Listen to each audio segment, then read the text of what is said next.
Your boy Chaz Pearson, and this is the Outlet Forum with my esteemed co-host Chris Camello. What's up, Chris?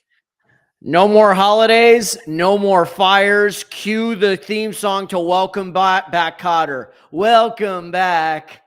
The dreams Hey, are all hey, we, almost there. hey, we're back, man. We're back. We're in Happy full New Year. effect. Happy New Year, everybody. It's really late to say Happy New Year. You really can't say per Larry David. You can't say Happy New Year after the 3rd of January. So we're Well, really, my really late rule with that. But is we hold on. My rule is if it's pre MLK Day, then you can ah still say Happy New ah Year. ah. Good stuff. Good stuff. I like it. But guess what, man? Outlet Forum is back. Condolences to everybody who has been affected by the fires in Southern California. Everybody that was evacuated, displaced. I'm out here by some mountains, thought that I was gonna have to evacuate. Yeah. But just prayers up for everybody that's out there that's lost somebody, that's lost a house, that knows somebody that's lost a house. I know a few people that have been affected that need that or that need that help. So anything that you guys can give, definitely give. But I just want to take a minute. First things first, before we get into any sports talk. Sending out our condolences to anybody that's been affected by the SoCal fires. Chris, go ahead. You got the floor on it, man. Well, you and I were supposed to do our big, relaunch last week, and these fires started happening Tuesday night, and they did not get better up until maybe the weekend. I would say about Saturday, things started lightening up. So it has been unprecedented times. Chaz, this is January. For us, this is usually when we get our water for the year, is through a lot of those rainstorms in Man, we January. need it so So bad too. Exactly. So when you have these Santa Ana winds, you've got arson, you've got other stuff going on. It was just atrocious. 4 or 5, maybe even 6 fully functional fires. Shout out to the LAFD. Shout out to all the first responders, to everyone who's made an impact and trying to help evacuate families and evacuate people and get them out of there. I know a lot of people have lost their homes. A lot of celebrities have talked about it, but a lot of working class people as well. And, whether you're a celeb, working class, regular people, whatever, it's atrocious what we've had to go through this past week. This was a very long week. Chaz, I was saying, it almost felt like our own personal COVID again. Things were getting postponed, canceled, people wearing masks because of the bad air quality. We had to stay inside. It reminded me of what we had to go through 4 years ago. And it was just, that was a terrible time. And the fact that we only went through it for a couple of days, not, a year like what we did with COVID, certainly, made it a little bit easier, but it was hard. It was hard going through that last week. I was fortunate enough to be in an area that wasn't affected, but I was very concerned about you. I know you just moved out to, you just moved into a brand new house. Congratulations, by the way. Not to get too Appreciate personal, it. but that's a milestone. And the fact you said I might have to evacuate, man, that was scary, and I was definitely a little concerned because I knew one of the fires where you were at. I'm like, ugh, this is a little too close now for Yeah, that comfort. hurts. So yeah, the Hearst one, That right? Hearst fire. That Hearst fire was, Yeah. yeah, And you definitely. lost power, But right? Last Wednesday when we were yeah, about to record. Yeah. lost power. The whole bit. But I didn't lose my house, and I didn't get evacuated. So I'm not gonna sit here and woe is me. For those that have actually really been truly, truly affected. So Yes. um, yeah, man. Shout out to anybody. Like I said, that was affected. But let's hop into some Yeah. of the sports action because there is a lot going on, especially in the league. You got NFL playoffs going on. You got Roki Sasaki possibly signing any day soon. Hopefully, he ends up in Dodger blue. But we got to start off with the NBA first, Chris, because Jimmy Butler is still in the news, and it's like, at what point are the Miami Heat going to acquiesce a little bit or come his way? I think that they actually are, in my opinion, because they're actually entertaining offers and fielding offers after saying that they weren't going to. So, um, what do you make of just the fact that Jimmy Butler has had this face-to-face meeting with Pat Riley, as reported by Shams Charania of last week? And do you think that they're actually going to work out a deal? But another question, and let me squeeze in there really quick. What does this make Jimmy Butler look like, or the Heat organization look like, more importantly as well. Oh man. Yeah, this has been the big story, right? And this goes back to last year. It all started with his comments about had I played, I'm paraphrasing, of course, had I played, things that would have been a little bit easier, or we would have won or something like that. He was throwing some shade, I think, to the New York Knicks, if I'm correct. This all started then because they were bounced in the first round in 5 games to the Boston Celtics. Then Pat Riley in the exit interview basically said, basically to Jimmy Butler, shut up, right? And I Like if I understand was on the why. floor, we would have won. Yeah. Yeah, exactly. If I wasn't on the floor, and Pat didn't like that because to Pat, that's taking a low road. That's cheap. Had James Worthy and Byron Scott played in the 91 finals, maybe the Lakers deny Jordan his first championship, right? Maybe if Kendrick Perkins plays in Game 7, maybe Boston beats the Lakers in 2010. We could do this all day long. So when you do that, it's low-hanging fruit. So that was part one of some sort of tension. But the bigger issue came to the non-extension. And if you don't know Pat Riley, you'll know this. He does not cave for anyone. This is a guy who has traded Alonzo Mourning. He has traded Tim Hardaway. He has traded Shaquille O'Neal. He has let Dwayne Wade walk. Dwayne Wade, who gave this organization their first championship, or certainly one of the big leaders of that 2006 championship. Pat Riley is very methodical and cold when it comes to making business decisions. And he is willing to let star players, even ones who delivered championships, and have a statue outside, an ugly one, but a statue outside of Miami's home arena. He is willing to let you walk. So that tells you. So Jimmy should know that.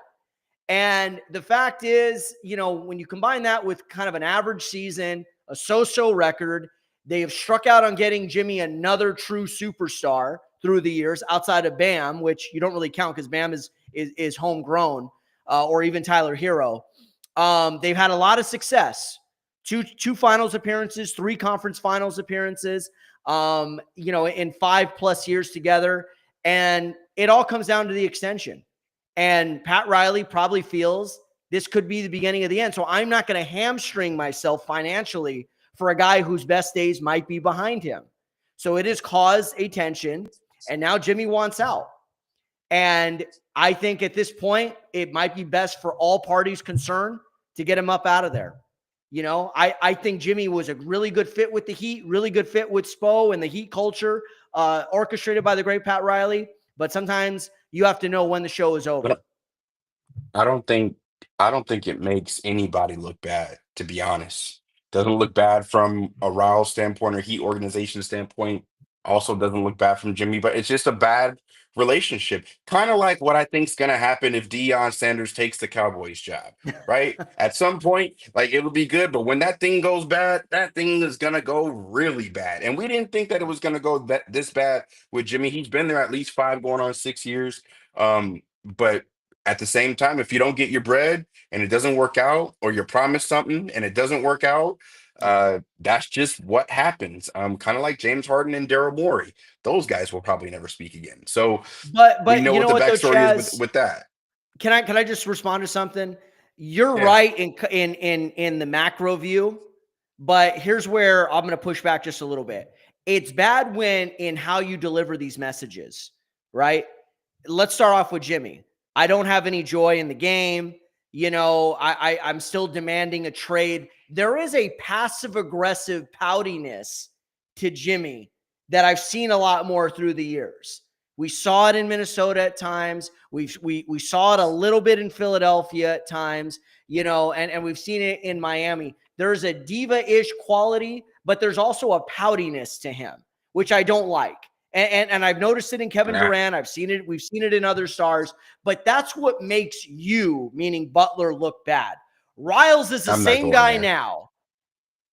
Okay, but I'm just giving a context here. So because you know as well as I do, there are social media trolls out there who are pro, Pat Riley, the godfather of Biscayne Bay, who he can do nothing wrong. And am I saying Pat Riley is doing everything right? No, absolutely not. But I just broke down Riley's history with dealing with stars in Miami. He's the same guy as he was 10 years ago, 15 years ago, 20 years ago, 35 years ago when he took this job, right? Or no, I'm sorry, more like 30 years ago when he first got hired. So to say that, well, Riley's the same guy then as he is now. Jimmy Butler now is the one that's starting to look a little more like a diva and saying, I don't have joy. That doesn't sit right with fans, and that's going to be taken way out of context by the media. So I'm just saying you have to be careful with how you convey these messages is what I'm saying. But how? But how is that possible if I'm not being used the way that I am normally used? Like, if you know that you need a star player to get you, you're not going to win a championship without Jimmy Butler, right? So why would you make him have the lowest usage rate of his 5-year tenure in Miami? Why are you putting it to him as if, he has no other option? He has to play this lame duck last year before the option comes. Like, why are you have opportunity to do so, or you could get ahead of it, but no, you want your cake and eat it too as the organization. I don't want to pay him, but I want the best version of him. That's just not how it works. It's No, not how it I works, especially when you're a star player. absolutely. This isn't a role player. This is the best. This is your best player. He's better than Tyler Hero. He's still better than Bam. He's the best player that you need, and you don't acquiesce to him the way that you need to get the most out of him. So that's, to me, I don't understand how you can say anybody looks bad. Jimmy doesn't look bad because he's not. It's not even about the money. You're not playing him the way that he has, and now you're putting out reports that he takes, his own team playing or his own plane instead of taking the Miami Heat's playing all the time, but not Shout giving out to Chris context to Haynes. it. But Exactly. I not was about giving to say that. context Yeah. to it because he was taking the flights because he had an ailing father who was now passed, God rest his soul. Yep. So who put that out? The Heat, not Well, him. the Heat, So and by the way, the Heat fed it to Shams, and the Butler context came to Chris Haynes. So shout out to Chris exactly. Haynes for giving that context. So And even Kyle Lowry kind of went a little low on his boy. They were friends, they were teammates. Lowry was on that 2023 team that the Heat of the 2023 Heat team that went to the finals and lost to the Denver Nuggets. And even he was saying, yeah, he was taking, private planes and his attitude at times, and he was kind of calling him out. And so not yeah. even Lowry really knew the context of it. See, this is all about attaching a narrative to a situation or to a player. I could understand Jimmy's frustration, but still, Chaz, you have to still be careful not to give red meat to the wolves, whether it be social media trolls or the media in the locker room. When you start saying things like no joy, and then you get hit with the 7-game suspension, which, by the way, I thought was excessive. But I also think this was a response to basically say it was an alternative to basically telling Jimmy, go home until we figure this out, until we figure out what our next move is. Similar to what Philadelphia did last year with James Harden. Remember that? They basically told him to go Yeah. home Yeah. until they figured these things out. Ben Simmons too, a few years earlier. So Here's my question though, and we'll kind of get into the next topic with this. The Miami Heat are not the only team. They might be the only team dealing with this publicly, but they're not the only team that needs to make a trade because their squad just isn't working. The LA Lakers, before going on this run in the third quarter, were down by about what, 14, 15 points yeah, to the to Miami the Heat. lights Speaking of the Heat, right, with no Jimmy Butler, a fully stacked squad, Jared Vanderbilt is back on the way soon, thank God. But out. Chris, who needs the trade most? The Lakers, the Heat, obviously, that we talked about, or the Phoenix Suns, who just lost to the Atlanta Hawks, who were without Jalen Johnson and a few others. Trae Young had 43 points in a pretty big game last night. But who needs the trade or a trade most? The Lakers, Suns, or Heat? Okay. Thank you for sometimes people say, what's the difference between who needs a trade and who needs the trade? The trade would infer that we're still talking, where does Jimmy Butler fit on those 3 teams that you list? A Right. trade means we just need help, right? So, you know what I will say is this: Jimmy Butler could be used on either the Suns or the Lakers or somewhere else. But right now, I would say the Suns, because they do have a worse record. And you have a soon to be disgruntled Bradley Beal because now he's being asked to come up off the bench.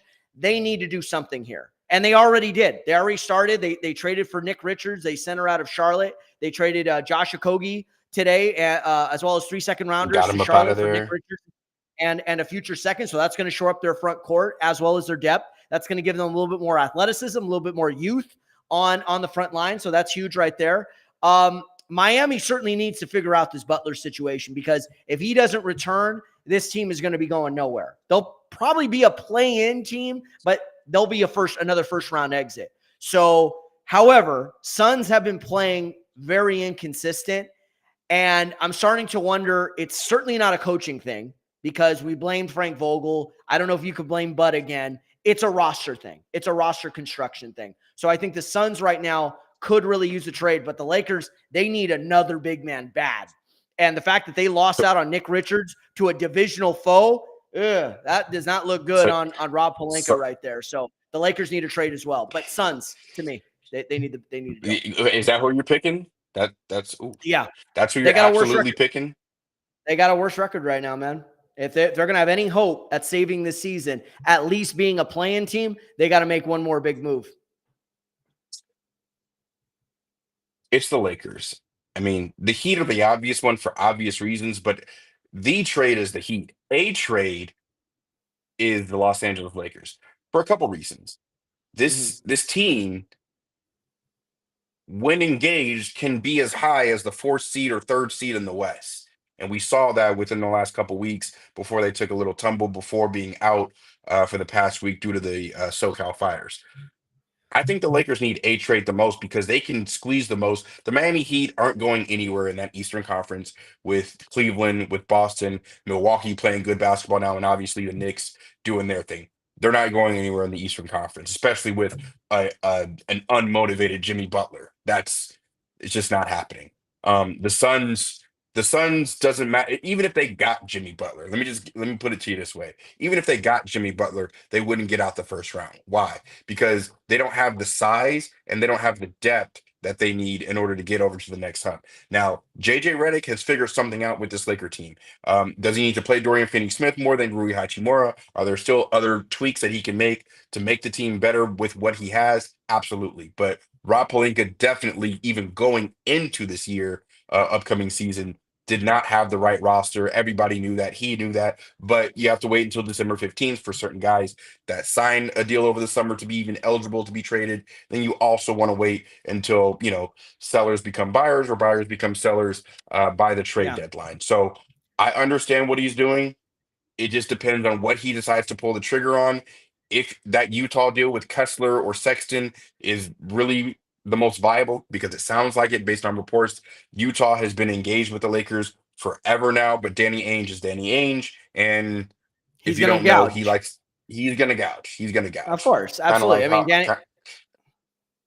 Kind of like how these hotels are doing to some of these people that have been evacuated. And I love what the DA's office said this morning, by the way. You will be prosecuted to the fullest extent of the law. I love that. Love that he said that. Hey, by the way, this is not a time to take advantage of anybody. But back to basketball. No, for sure. And let me just say, no pun intended, but Nathan Hochman, the new DA, has been thrown into the fire, so to speak. Okay. Sorry. Just a quick, no pun intended. No pun intended. As you can see, my partner now is beside himself. But back to hoops. Yeah, I mean, look, the Lakers definitely need another front court piece. I thought the Finney-Smith trade was a really good one. Shout out to D'Lo. He did the best he could in the 2+ years here. There were a lot of highs, a lot of lows, a lot of role switching, but he made it work. But the fact of the matter was the Lakers could use another guy like Dorian Finney-Smith, a perimeter defender, a guy who could defend multiple positions. He could knock down a corner three. He could knock down a right wing three. He knows how to play alongside stars as well. He's done it his whole career. He's played alongside Luka. He's played alongside, other really good players throughout the league. Kyrie Irving as well, I think, for a short time. So this is a guy that could fill out the stat sheet, and he can make an impact without necessarily scoring or demanding touches. Not to mention, we have got the makings of a defensive leader in Dorian Finney-Smith, because he, after Monday's disappointing loss to the San Antonio Spurs, he basically called out his teammates saying, the coaching staff put together a great plan. They gave us the answers to the test. They gave us a study guide. We just chose to throw the study guide away. And that wasn't the first time he called them out. After the loss in Dallas last week, Chaz, you know what else he said? We don't talk enough on defense. We're quiet out there, So he is already, for a guy that's still getting his bearings here in LA. And by the way, congrats to him and his girlfriend, expecting their first child, I think tonight, or I think It they was were just born. born. Yeah. So Yeah, shout out last night. to DFS, to Dorian and his girl. That's obviously a momentous occasion. So I understand why he's not playing tonight, but still, I like what I've seen from him. But the problem is he needs to be starting, Chaez. If you really want to feel the full impact of Dorian Finney-Smith, he needs to be in that starting lineup. Rui, I just don't think makes as much of an impact when he's playing next to LeBron and Anthony Davis, but mostly next to LeBron. That second unit needs someone who could score. Rui could provide that until you get somebody else via trade. So if you make that change, Dorian Finney-Smith starting and Rui coming up off the bench, that'll help. But Chaez, they need another big in there. Valanciunas, Vucevic, Walker Kessler, somebody. They need another big man to go along with Anthony Davis, because I'm telling you this. I know you like Jackson Hayes, but that dude ain't it. You're jumping off the Jackson Hayes bandwagon. I was absolutely. This Karen, dude you said Karen said that as well. Yeah, this dude sucks. I'm sorry. I'm not sorry. He's just not very good. He's on the floor right now. Okay, well, great. I mean, even a broken clock is right twice a day, Chaez. What do you want me to say? No, but they need front court help, and they could probably use one more playmaking guard. So if they could get that Sexton Kessler deal, that would be great. But they're definitely going to need something, because this team is the epitome of one step forward, two steps back. Every time we think they're turning it around, they have an ugly performance like they did Monday night, fourth quarter, 37-13. Are you kidding me? And then Mike Bresnahan has the gall to say, oh, well, you got to give him a pass because of the fires. Because of the fires. The fires weren't bothering them the first three quarters. All of a sudden, the fires became front of brain in the fourth quarter, and the fires were the reason why they discarded Chris, it's JJ Billy Redick. Mack. It was Mike Bresnahan. Hang on here. Bresnahan have it. I'm cooking him and Robert Ory, and I love Big Shot Bob. But the excuse Rolodex, I have no patience for, especially on a night where the Rams rallied around the awful situation here in LA, were displaced from their stadium, had to go into Arizona, play on a neutral site, and they kicked the living crap out of handsome Sam Darnold and the Minnesota Vikings and ran them out of town faster than they knew what 14 wins could do for them. What 14 wins could do for you? Get your ass whooped by the LA Rams in the first round, baby. And the Clippers with Kawhi Leonard, they stepped up that night and they beat the Heat. So these teams seem to rally around the situation. What's the Lakers' excuse? I'll wait. Pick them up, Chris. Thank you. Warm it up, Chris. No excuse for that. No excuse for that. That's what really upset me. Hey, man, you got a point. If it wasn't bothering you for the first three quarters, you'll make an excuse in the fourth quarter. Lakers got to get it together. But they need to trade more than the Heat and the Suns, because they could actually go somewhere. The other two teams, I don't think so. Can we talk a little football, since you want to bring up my Rams really quick? I mean, well, hold on. To quote the guy from Replacements, we're talking football. Lead it off, brother. I was gonna ask about the Cavs or the Heat, but we can table that because they actually play tomorrow. So we'll lead off next week's show with what happens on Thursday night, tomorrow night, with the Cavs and the Thunder. The Cavs won the first one at home in a very thrilling game last week. I think the Thunder got this one at home. I'm gonna give you guys a little early pick. Take the Thunder spread. Whatever it is, take it. They're motivated. But let's talk a little football, Chris, because the NFL playoffs are now in full swing. You got our Rams doing the damn thing, winning a huge game for the city. 9 sacks, totaling 82 negative yards for the Minnesota Vikings. Had Sam Darnold seeing ghosts like the last time he played against Bill Belichick and that Patriots defense when he came off the sideline saying that. So you got the Rams playing against the Eagles. The Eagles had a hell of a game against the Packers. Packers just didn't seem very good or very interested in winning. They obviously had some injuries as well. And then on the other side of the bracket, You also had the Buffalo Bills do their thing in the wild card, but Lamar Jackson do his thing. They're facing off in a huge matchup on Sunday night. And then obviously you got the Commanders got in by the the hair on their chins by a doink off the right Doink. upright, doinked in, not out. Sucks to be a Bears fan because you remember that famous doink a few years ago. Yeah. Chris, I just want to just give me one game that was your favorite outside of the Rams because obviously that's our team. But what give me one game that was your favorite from last weekend and one game that you're looking forward to this upcoming weekend. I think the best game was Commanders Bucks. That was an awesome game. A lot of back and forth. Even my girl Carla, who's listening right now, she was even saying that's a tricky game right there. Commanders were at +3. I think they were 3-point underdogs on the road. Rookie quarterback. Haven't won a playoff game in 19 years. I mean, we barely had iPhones in 2005.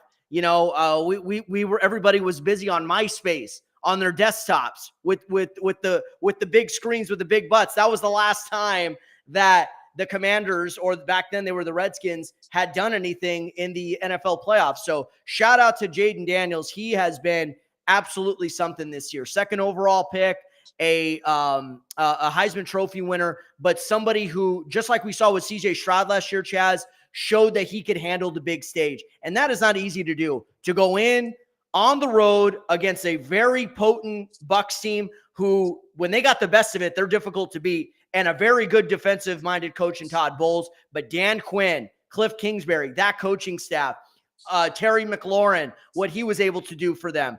Robinson's had a good year, and their defense made some big plays. A big fumble recovery late in the game off Baker Mayfield, and then Daniels, just no fear, man.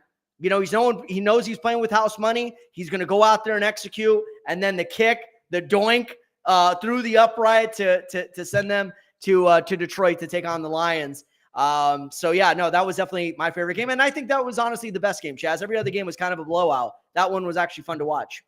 Sure was. Sure was. The first half of that Chargers Texans game was great. I was All covering right. all spreads, took the first half under. It Shocker. was great. And then all of a sudden, that second half, the Chargers are just I was surprised. This is just an aside. I'm getting away from the question. No, it's all right. Good. But I was just surprised that under Jim Harbaugh, the Chargers still chargered. Like Yeah. I you mean, just it doesn't matter how great the coach is, who you got on the squad, how great your defense is, giving up the least amount of points. I mean, they were rolling going into that game, and it just gets squashed by a team that couldn't even put up double digits in three of their last four games and limp their way into the playoffs no without, Diggs, no Dell. Tank, Yeah. no Diggs, no Dale. Nico Collins was banged up going into practice that week, even though he was always expected to play. Just very surprising. But Well, I'll say yeah. No, that's a good point. I was just going to say, I think they were a year ahead of schedule. I don't think anyone expected, even though they went 11-6, I still don't think anyone expected them to have the type of success that they did. So this first round exit isn't as bad as the one 2 years ago where they blew a do you 27 know nothing what lead. their over under was going into the season? It was what, eight wins, right? We thought 9.5. Okay. Well, I said 8. I was close. I Yeah, was but I'm close. saying I mean a game and a half is pretty. It's a pretty like they were expected to win at least 10 games, maybe even Look, more. They were right. 10-7 even with the injury. So that I was just surprised that For the sure. But, Chargers lost to that team the way that they did. That's it. I agree with you. They probably should have went in there and beaten the Texans, but give the Texans. D'Amico Ryans is a really savvy coach. CJ Stroud was solid. Like, they found ways to win that game. They did it with their defense and they did it with their run game. There was an old school element to the Texans this year, and I think they've had to adapt it that way because, like you said, they lost Tank Dell and they lost Stephon Diggs, and Collins is not 100%. But I still think the Chargers, if they could add a couple of targets to the arsenal. And remember, this year, who was their best receiver? Lad McConkey, Quentin Johnson. Quentin Johnson dropped a pass. Will Dissly dropped a pass that led to an interception. So, Quentin yeah, as Johnston bad as wasn't right. Herbert was terrible. No question about it. But I still don't think this franchise is done yet. I still think that they got some good years left with Harbaugh and Herbert together. But, yeah, They Of course not. definitely, Of course not. The Chargers definitely charge just like the Clippers clip, man, in the playoffs. So Same thing. the one game that I'm really looking forward to, like, I need everything to stop. Like between the hours of 3 and 6 on Sunday night, I want to just sit down and focus on sweating NFL bets, taking the under on 51.5, taking the first half money line for the Baltimore Ravens, and taking the full game spread Baltimore Ravens for Ravens Bills for the biggest game of the weekend. That is what I'm looking forward to the most, even more so than the Rams versus the Eagles game. Because to be honest, as a Rams fan, I'm not looking forward to facing the Eagles. I'm not looking forward to Jared Verse and Brandon Fisk and Byron Young getting walled up against that Eagles front line. Like, I'm not looking forward to that. Now, can they make it happen and can they beat the Eagles? Absolutely. But I'm really looking forward to Lamar Jackson, uh, Josh Allen. I don't know why I forgot Josh his name for Allen. 2 seconds. Josh Allen. I'm just looking forward to Oh, those two going up against each yeah. other. I cannot wait to see that matchup. And I can't wait to sweat bets and see who's going to win the first half because I got my money on the Ravens. And let me just say this about the Chiefs. This is the benefit of being a number one seed sometimes, that you don't have to play both of those You don't have to teams play like you anybody. had to last year. Yeah, no, This is I'm Tom just saying. I Brady mean, Texans all are over again. right, but the victor goes to spoils, Chaz.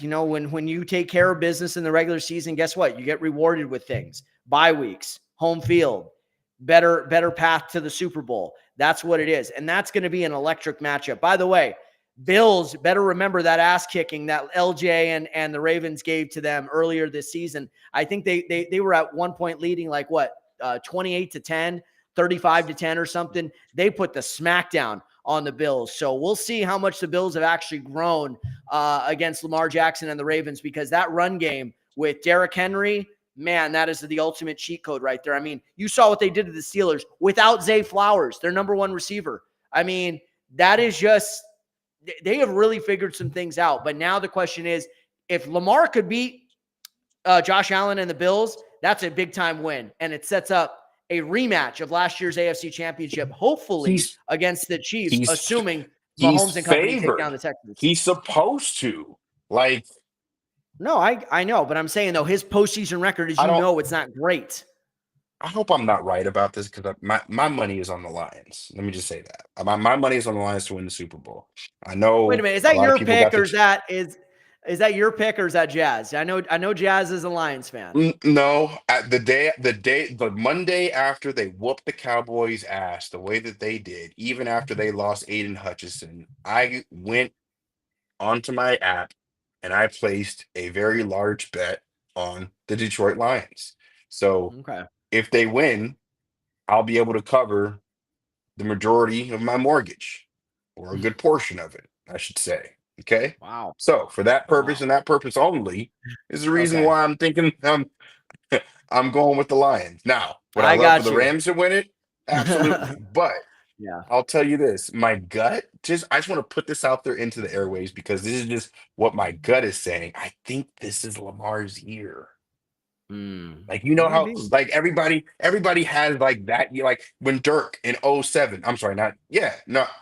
What was well, no. '06 was also kind of supposed to be uh, their year. It was but 2011. They 11. finally ended It up was winning. Yeah. 11. Yeah, Yeah. that, like, some years are just your year, like the Joe Flacco year, right? Mhm. Remember, like, he wasn't supposed to they weren't supposed to beat Denver and all these other teams going to the Super Bowl. They weren't even supposed to beat the 49ers that year. Yeah. But like Joe Flacco That's a had great that Super Bowl. crazy year.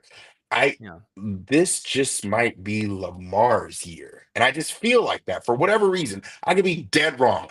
We could sit Sunday night and be like, damn, that guy Chaz was awfully wrong because Mhm. he thought it was Lamar's year and shit. But Let me I say want to put this it about out the there. line. Yeah, no, for sure. Let me say this about the Have fun. Lions. Getting getting David Montgomery back is going to be key. That offense runs differently with him in there. That dynamic of him and Gibbs together is almost unguardable. So we'll see what Dan Quinn has ready for them. That's going to be that's going to be an electric atmosphere. That is a city that has not had a championship in any capacity in the last 21 years, even though they've had good teams through the years with the Detroit Tigers and, they've had other teams as well, the Pistons in 04 and 05, but they haven't really had a championship in 21 years. So they're thirsting for one, and that organization has never won it. So yeah, if the Rams get bounced out, I'm pulling for the Lions. Even my girl is as well. So, but yeah, it could very well be Lamar's year, but you know what? Until you take down the Empire or the Emperor, the dark side continues to roll, to give you a little Star Wars reference right there. And that evil empire is Patrick Mahomes, Andy Reid, and the Kansas City Chiefs. So you better, you want to come at the king, you best not miss. But he's got to handle business against Josh Allen and the Bills first. So that will definitely be the game of the weekend. Going back to your question, that will be the game of the weekend. I just want to ask this question. If Lamar beats Josh Allen, can Lamar go into Arrowhead and dethrone Patrick Mahomes? Like, is that even a possibility? Look, anything's possible, man. By the way, that year you're talking about with Flacco, he went into Foxborough, and him and the Ravens tore Brady and company. Jacoby Jones, God rest his soul, as well. Like, that was No, but I'm talking. You're talking about the what was it? The Mile High Miracle. Jacoby Jones, like 50-something yards. Rest in peace, by the way. He just passed away this. That's what I'm talking about. That was the year that they won the Super Bowl. Right. No, but I'm talking about specifically in the AFC Championship. They went into Foxborough to take on Brady and the Patriots. And I remember they knocked him out. I mean, they were up, I think, like 35-7 at some point, or 28-7.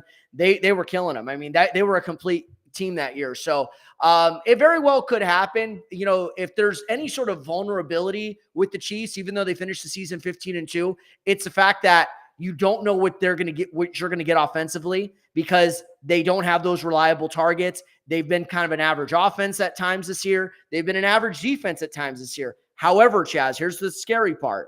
I know they lost in week 18 because they were resting everyone. Those last 3 wins before the week 18 sort of bye week, they were starting to roll, and they look like a team that was starting to figure it out. So we'll see how much they have figured out this weekend against Houston, because that'll tell us what to expect in a potential AFC championship showdown, either against Allen and the Bills or LJ and the Ravens. Can I just give you a quick pick before we get out of here for the evening? Because we're definitely absolutely not over time. Absolutely not. No, I'm just kidding. Go ahead. Well, I'm going to give one anyway. Go ahead and take the Rams +6. Go ahead and take the Philadelphia Eagles Rams first half under. Go ahead and take the Ravens in the first half.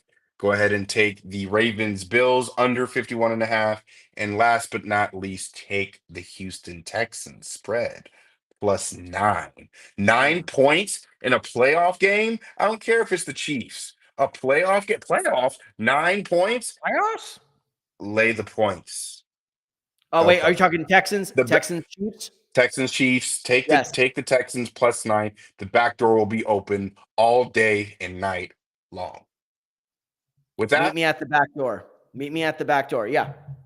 With that, we leave you. We thank you. I know some of you guys are watching the Laker game while we were talking about this. LeBron just had a big alley-oop dunk half court from Austin Reeves.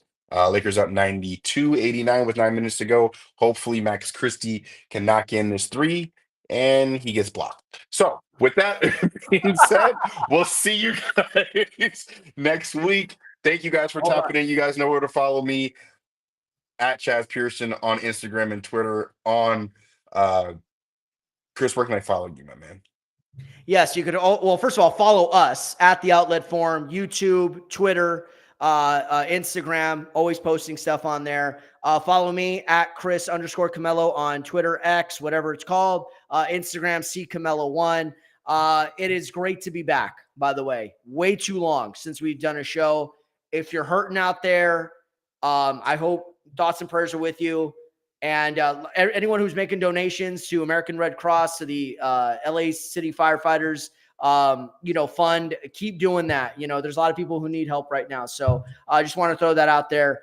And, these shows that we do, they're an escape for us. And I think, and hopefully they are for anyone out there listening. So we thank you. We appreciate you guys. And let's see what the Lakers do in this fourth quarter, Chaz. See y'all next week. Thanks for tapping in. Peace.